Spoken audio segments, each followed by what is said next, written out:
Good morning, evening, or night, wherever you are. Welcome to WHAM Today. Take a deep breath, clear your mind, and let's drift through the whispers of today's world, one quiet thought at a time. As we wrap up Thursday, 17th July, 2025, let's see what stories are unfolding around us. United States. The U.S. economy is showing resilience, with Wall Street hitting record highs, fueled by positive economic data.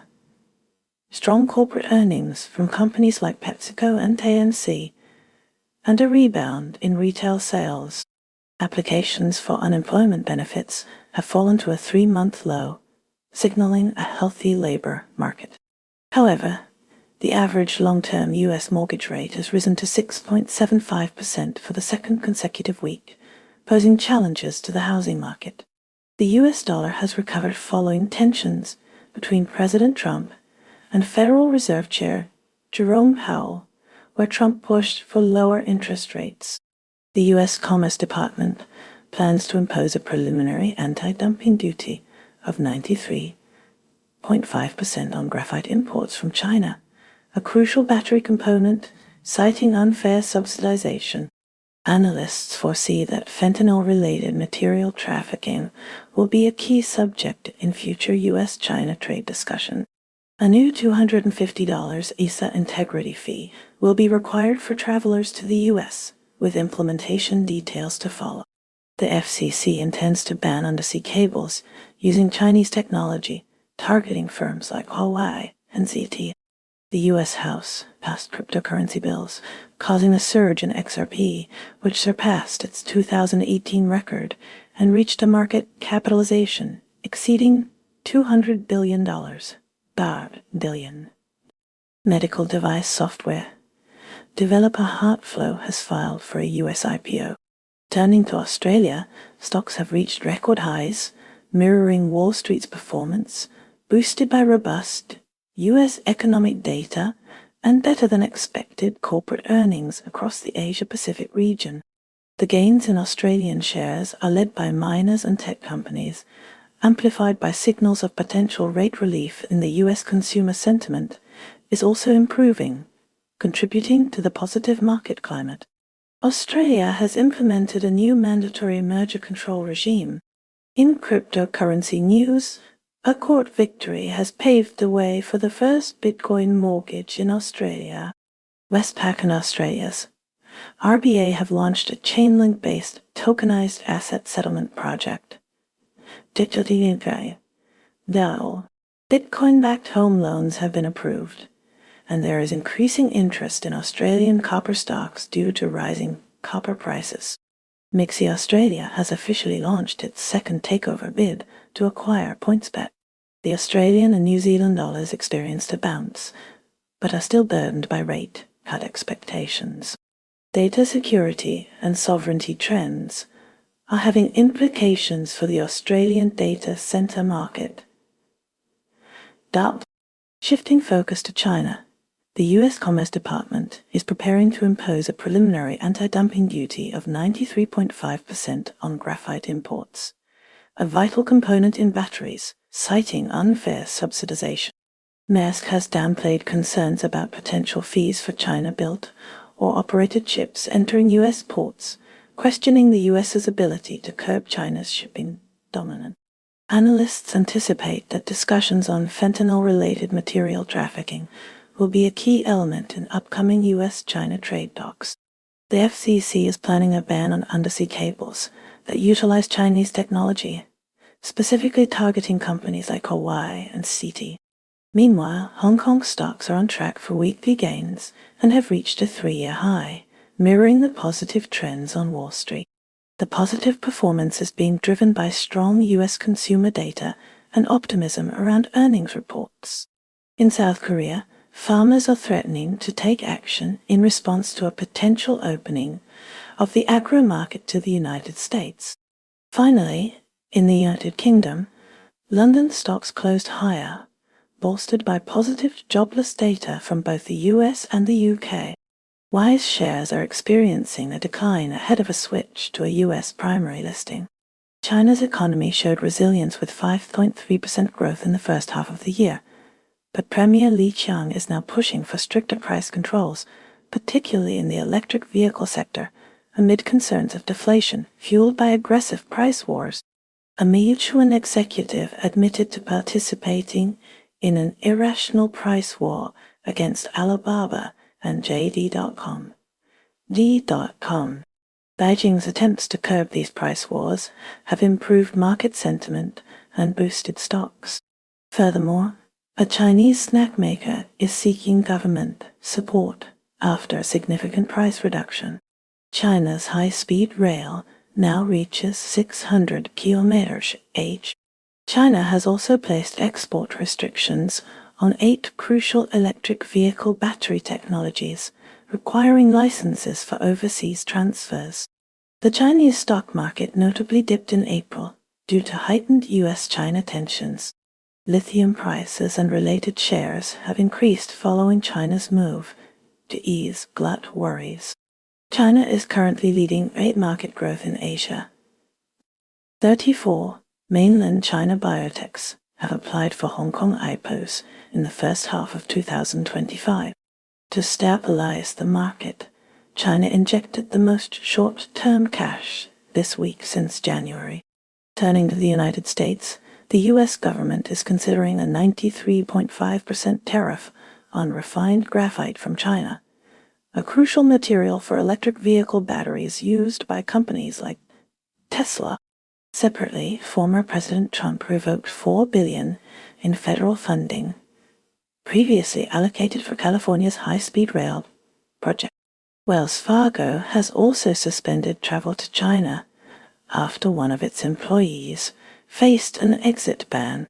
Adding to the tech landscape, NVIDIA CEO Jensen Huang anticipates that artificial intelligence will have a more significant impact on science and drug discovery than on tasks related to human interaction.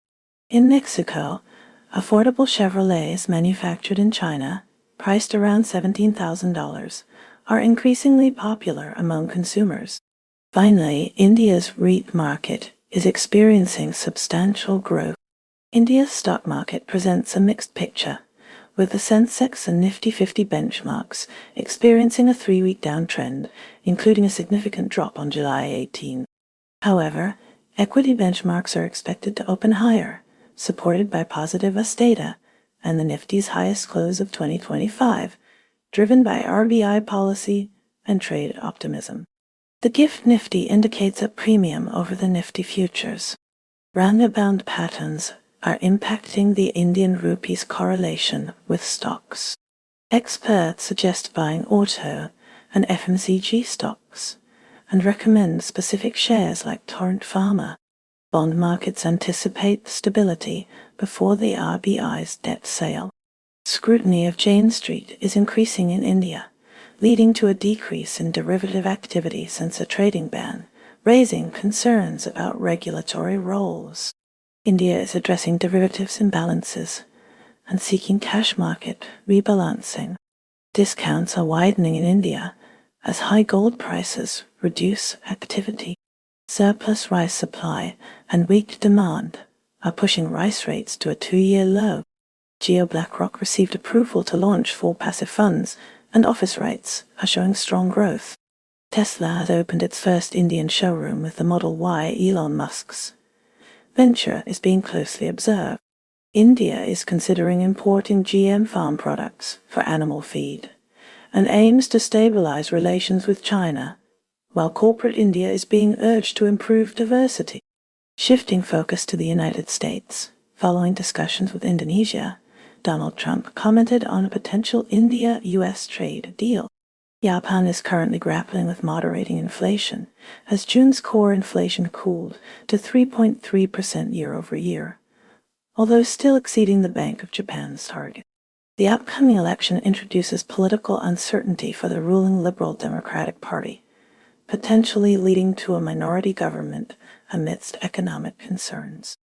Shinjiro Koizumi, Japan's rice minister, is focusing on lowering rice prices to gain pre-election support for the Liberal Democratic Party. Japan's finance minister emphasizes vigilance against foreign exchange volatility. Tariff discussions with the U.S. are ongoing, yet Japanese exports, particularly automobiles, faced pressure from existing tariffs. Small and medium-sized enterprises, SMEs in Japan, are actively preparing to adapt to these tariffs. Concerns about a potential credit rating downgrade are also present. WHAM Solutions is partnering with Fujitsu to aid Japanese companies in meeting new climate disclosure standards. Streka, an ASX-listed company, identifies opportunities in AI niches within the Japanese market.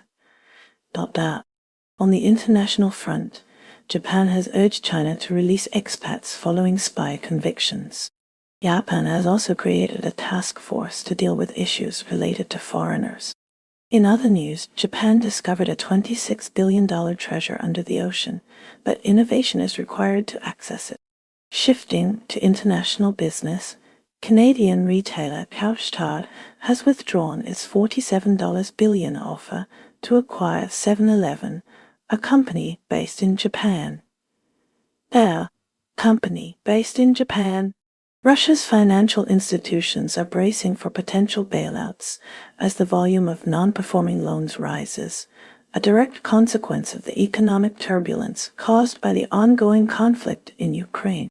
Sberbank, the nation's leading bank, is poised to introduce custody solutions for Russian cryptocurrency holdings, including Bitcoin. Concurrently, Russia is witnessing a decline in foreign currency entering the country, attributed to the increasing use of ruble-denominated transactions in international trade. The top financial regulator briefed President Putin on methods used by Russian companies to bypass Western sanctions. Telegram is initiating procedures to establish a physical office in Russia. Dmitry Medvedev asserted Russia's readiness to strike Western targets should the Ukraine conflict escalate, even hinting at potential preemptive strike. Russia has voiced strong condemnation of Israeli airstrikes in Syria. The nation's oil prices are failing to meet expected benchmarks. Russia dispatched its energy minister to China. Russian air defense systems reportedly intercepted and destroyed a Ukrainian drone approaching Moscow. Russia has repatriated 1,000 bodies of deceased Ukrainian soldiers. The Russian stock market experienced volatility in the share prices of financial sector companies. Turning to India, the nation has dismissed cautions from NATO leaders concerning sanctions related to Russian oil purchases, pointing to perceived inconsistencies in international policy. India stated that it is unconcerned about the possibility of tariffs being imposed on Russian crude oil. Regarding Ukraine, Russia interprets Donald Trump's commitment to supply new weaponry as a signal for Ukraine to abandon any pursuit of peaceful resolution. United Kingdom is actively working to strengthen its financial markets by cutting stock market regulations, supporting the Chancellor's growth agenda. Shadow Chancellor Reeves is pushing for a renewed focus on long-term investment. Despite a softening labour market, UK stocks are showing resilience, with Ocado, Dunelman, Premier Foods noted in market report. The market anticipates further gains as investors analyse recent jobs data. In technology, Pricewaterhouse is investigating shareholder Primoris regarding a share sale, adding to sector tension. The potential London listing of CFC could rejuvenate the UK EPO market and boost Insurtech growth. Furthermore, the government plans to reduce life sciences approval costs by 25% as part of a wider economic strategy. Amid ongoing geopolitical tensions, the Ukraine-Russia war remains a critical focus. A Putin ally suggested Russia might conduct preventative strikes against the West if necessary. Former US President Trump reportedly advised Zelensky against targeting Moscow after Ukraine inquired about striking the Russian capital. Despite this, Ukraine has targeted Moscow and St. Petersburg. Trump also stated that weapons were being sent to Kyiv before Russia launched 400 drones. South Korean shares saw a downturn, affected by the financial sector and worries about U.S. trade. A South Korean lawmaker highlighted the possibility of a record $131.50 billion fine for the Upbit crypto exchange. A nominee for a South Korean minister post hinted that a trade deal with the U.S. could be finalized in 2 weeks. Corporate Korea is increasingly moving away from share buybacks. In the legal arena, South Korea's highest court acquitted Samsung chairman Lee Jae-yong in a 2015 merger fraud case, while the financial regulator referred Hybe K-pop agency chair Bang Se-hyuk for investigation. South Korea now participates in Cruise Asia, providing shore excursions and cultural activities for tourists. For the first time, stocks have overtaken real estate as the top investment choice in South Korea. During tariff talks with the U.S., South Korea is weighing agricultural imports. It was discovered that exam paper thieves have been operating in South Korea for at least 2 years. Suyap and Orion have partnered in a joint venture to boost Korea's seaweed sector. One area of South Korea experienced its heaviest rainfall in 120 years.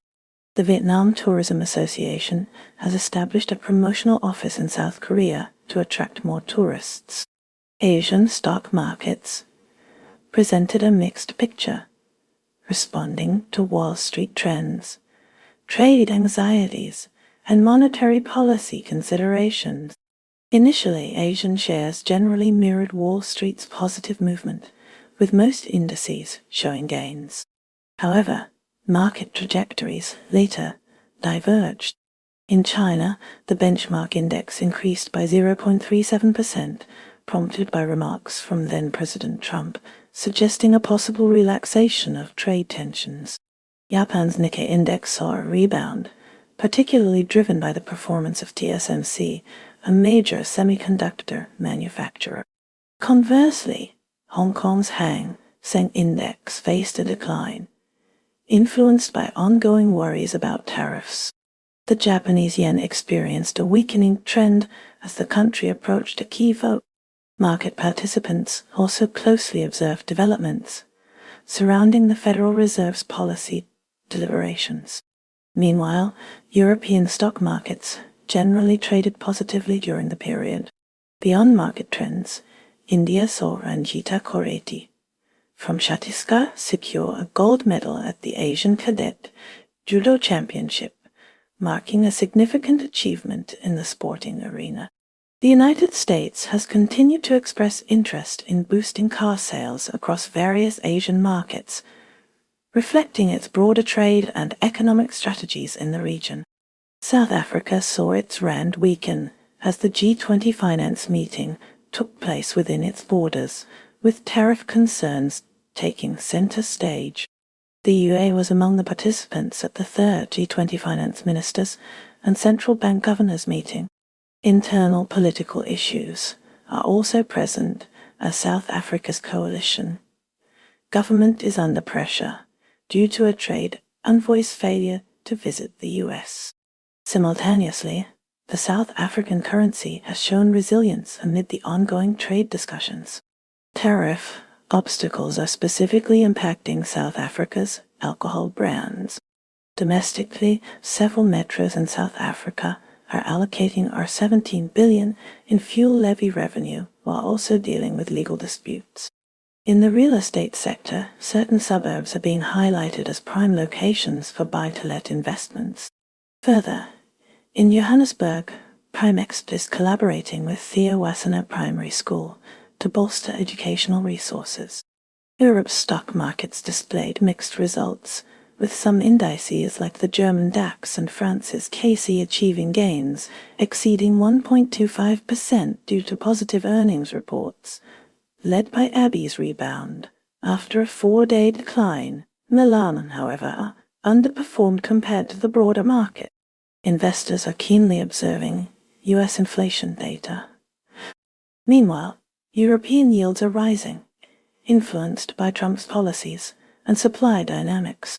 The Eurozone's inflation rate is currently at 2%, Dutch bay, reflecting geopolitical shifts European companies are increasingly prioritizing defense in response to EU plans to increase security spending.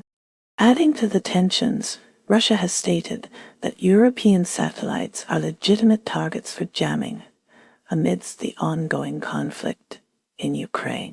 Canada's graphite industry is seeing increased activity after the US implemented anti-dumping duties. However, a diamond mine closure in northern Canada led to significant job losses. Alimentation. Couche-Tard has abandoned its pursuit of 7&I Holdings Company Limited. On a positive note, the S&P TSX Composite Index showed gains, rising by 0.86%.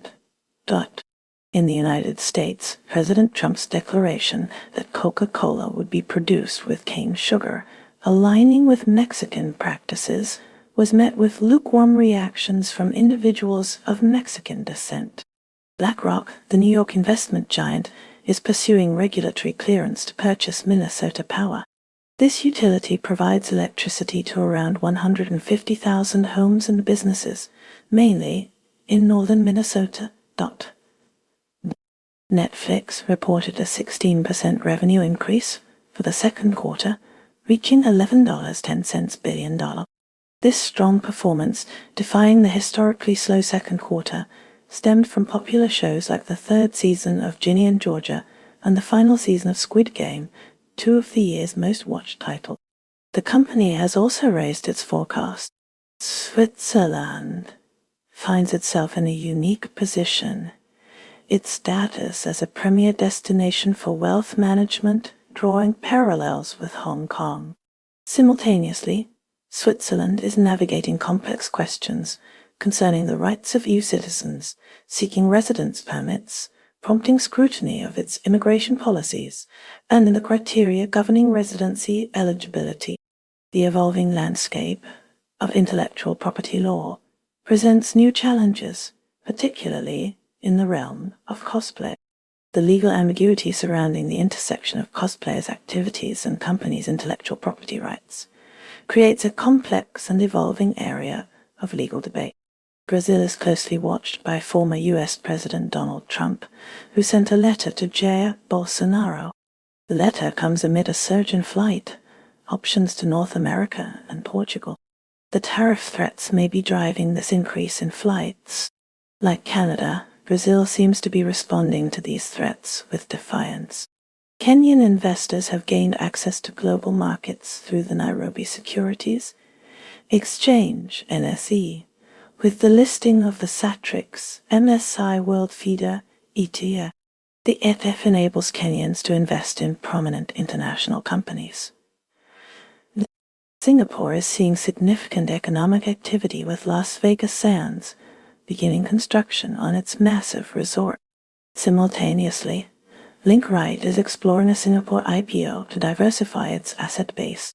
However, the performance of NTT-DC Right's debut raises concerns about the overall health of Singapore's stock market revitalization efforts. Germany is facing setbacks in its green steel initiatives as ArcelorMittal halts its production plans despite subsidy offers. This raises concerns about the feasibility of transitioning to environmentally friendly steel manufacturing. Simultaneously, the German financial market sees expansion in cryptocurrency investment options, with Virtune listing 2 new ETFs on Deutsche Börse, Xetra. These include the Virtune Bitcoin Prime ETP and the Virtune Stake Solana ETP, offering investors exposure to Bitcoin and Solana. Vietnam is strengthening its capital market with support from FTSE Russell for its efforts to establish a transparent system. The finance minister anticipates further endorsements as Vietnam continues to implement reforms aligning with international standards. Saudi Arabia has allocated $40 million to establish a relief fund assisting Pakistani pilgrims on Hajj and Umrah. Thailand's Bank of Thailand and SEC are collaborating on a crypto sandbox for foreign tourists to use digital assets. Furthermore, Thailand plans to offer the United States exemptions from duties on 90% of goods. the independence of central banks, such as the European Central Bank under Christine Lagarde, and the Federal Reserve led by Jerome H. Powell, remains a critical principle for global economic stability. Israel's stock market is outperforming others in the Middle East, boosted by foreign investment and renewed investor confidence after the conflict with Iran. China's stock market is rising, particularly in the automotive and AI sectors, with an upgrade from Citi adding to the positive momentum. Indonesia had been addressing a flood of affordable Chinese goods prior to the United States' new tariff policies. Bahrain provides a residency option with greater freedom and lower costs compared to the UAE's Golden Visa program. Pakistan will benefit from Saudi Arabia's $40 million relief fund designed to aid Pakistani pilgrims undertaking Hajj and Umrah. The United States has 10 states identified as having the most stable housing markets for buyers and sellers. Decisions regarding real estate are complicated due to mortgage rates and low inventory across the country. Volvo Cars, among the European carmakers most susceptible to U.S. tariffs, is adapting its strategies in the U.S. as tariffs begin to take effect. Syria has introduced comprehensive tax reforms aimed at improving transparency and attracting investment.